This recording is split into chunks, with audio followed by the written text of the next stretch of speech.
Hey guys, and welcome to my most anticipated standalone slash beginnings to series video. So I have a total of around 10 books to talk about, so let's get started. They're not in any particular order, whether publication or most anticipated for me, and there's a lot, and I mean a lot of books that I'm very interested in, but I just like them because of the cover. So I will, and most of them are contemporaries, so I will be making my most anticipated contemporaries video that is going to be separate from all of these, even though some of these are contemporaries. But I just want to mention a mix of standalones and beginnings to series that I've actually read the synopsis of and have been waiting for. Okay, so let's begin. The first one is No Ember in the Ashes by Sabaa Tahir.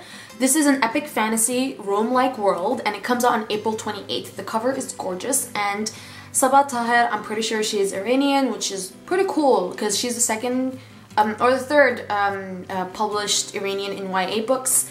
There's Sarah, there's Tahir Mafi, and then her. So I'm very excited to pick this one up, and I've heard such amazing things about it. Then we've got Written in the Stars by Aisha Saeed, which comes out on April 24th. And this centers around a girl who gets flung into an unwanted marriage and whether love can grow and such. And this centers around Pakistani culture.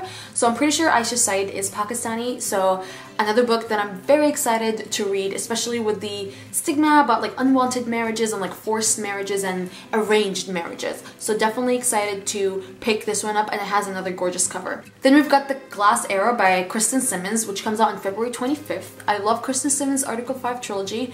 So this is a dystopian, and I'm definitely excited to pick this one up. It talks about, or centers about, women being auctioned off. Their breeding rights are being auctioned off to men, and there's a girl who the main protagonist who's on the run and joins like a crew that wants to bring this whole thing down and such. So I'm very excited for this one, and I'm hoping that this will ignite my love for dystopians all over again. Then we've got Finding Audrey by Sophie Kinsella, which comes out on June 9th. This is her YA debut novel, and it talks about a girl who has anxiety disorder, and however she meets her brother's gaming friend, and she gets flung into like the whole gaming world and such, and like friendship grows, which turns into something more and such. So typical cute contemporary, but honestly I expect it to be amazing because it's Sophie Kinsella, and she takes the easiest plots and turns them into this amazing, you know, whirlwind world. Then we've got Why Not Me by Mindy Kaling, which comes out on April 7. It has no cover obviously, and same thing as Finding Audrey, but oh god, Mindy Kaling. I love her. Is Everyone Hanging Out Without Me and Other Concerns. I devoured that book. It was almost going to make it on my top favorite books of 2014, but it did not. But I just need more of her humor. I love Mindy Kaling. The sixth is Six of Crows. I did not do that on purpose. This is The Dregs Numbered 1 by Leigh Bardugo. It comes out on October 8th.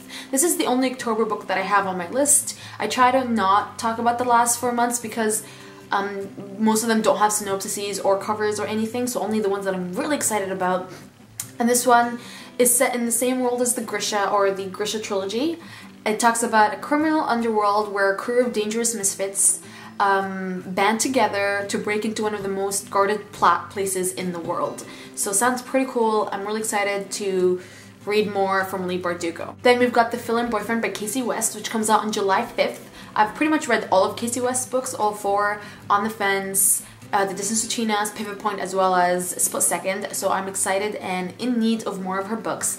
This talks about she gets stood up in her prom night by her boyfriend who ditches her or dumps her or whatever, and then she finds a guy and he's her stand-in boyfriend because all her friends have been dying to meet this new boyfriend.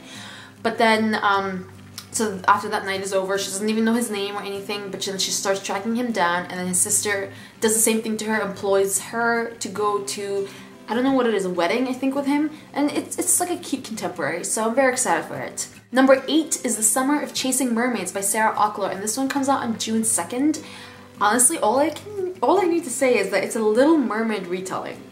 Like, how cool is that? I'm very excited for this, and it has a very pretty contemporary cover. Number 8 is Confessed by Colleen Hoover, and I said here, I put an arrow on Colleen Hoover, and I said, need I say more? And this one comes out on March 10th, and it's an NA romance. Number 10 is, okay, so number 10, I don't know if you guys know Lauren Barnholt, but she wrote 2A Street, Right of Way, and One Something Night, something like that. and she is releasing 3 contemporaries, one in May, one in June, and one in July, that are companion novels, sort of like Jennifer Eccles' superlatives, and they talk about one best friend in each of the books. So the first one is Heart of the Moment, which comes out on May 12th. I love all the summery feel of these covers.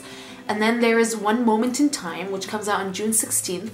And the last one is From This Moment, which comes out on July 14th.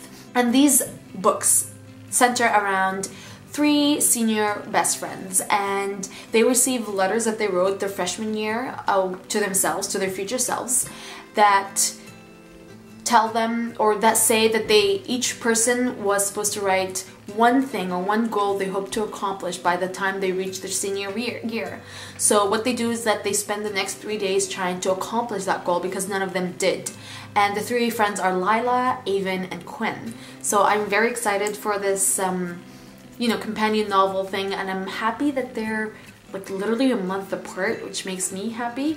Not like the superlatives were, which are like I think 4 to 5 months apart.